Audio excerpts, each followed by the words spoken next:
কুমড়া গাছ, লাউ গাছের নিচে কেউ বিশ্রাম নেয়? বিশ্রাম নেয় কই? বট গাছের নিচে। সুবহানাল্লাহ কইবেন না? একজন লোক, ছোটবেলা গল্প শুনেছি, বট গাছের নিচে শুয়ে শুয়ে আল্লাহর গালি দিচ্ছে। আল্লাহর কেমন বিবেক, ইয়া বড় বট গাছ আর বট ফলগুলা এত ছোট ছোট, আর লাউ গাছ আর কুমড়া গাছের ইয়েটা কি খুব মোটা না চিকন? চিকন হয়ে এরকম বেড়ে ওঠে লাউ গাছ। লাউ গাছরে দিল আল্লাহ এত চিকন করে, ফল দিছে এত মোটা। আর এত বিশাল বড় বট গাছ, এটার ফল হইলো এত ছোট। তো আল্লাহর গালি দিতে দিতে কোন সময় যে ঘুমাই গেছে নিজেও জানে না।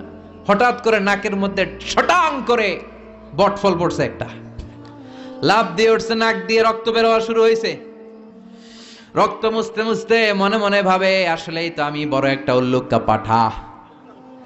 আজকে এই বট গাছের মধ্যে যদি লাউয়ের মতো ফল দিত, কুমড়ার মতো ফল দিত, আমার নাকের উপরে ওই লাউ আর কুমড়া পড়লে আমি থাকতাম না, আমি বিদায় হয়ে যেতাম, অক্কা পেয়ে যেতাম, ঠিক কিনা?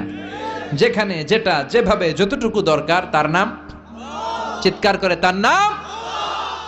আবার এই দেশের প্রাণীগুলোর চামড়া যদি মোটা হতো, উলের পশম থাকতো আর কম্বলের মতো সেটিং করা থাকতো, এই দেশের বাঘ ভাল্লুক গুলার কষ্ট হতো। তাই এই দেশের বাঘ ভাল্লুক আর ওটের চামড়া পাতলা করেছে কে? সুবহানাল্লাহ কইবেন না? যার যখন যেটা যতটুকু দরকার তাকে তখন সেটা ততটুকু চাওয়ার আগে যিনি দেয় তার নাম আল্লাহ। বললেন, আমি হলাম রব্বিল আলামিন, জগৎ সমূহের রব। আলাম মানে একটা জগৎ, আলামিন মানে অনেক জগৎ, মাল্টি ডাইমেনশনাল ইউনিভার্স।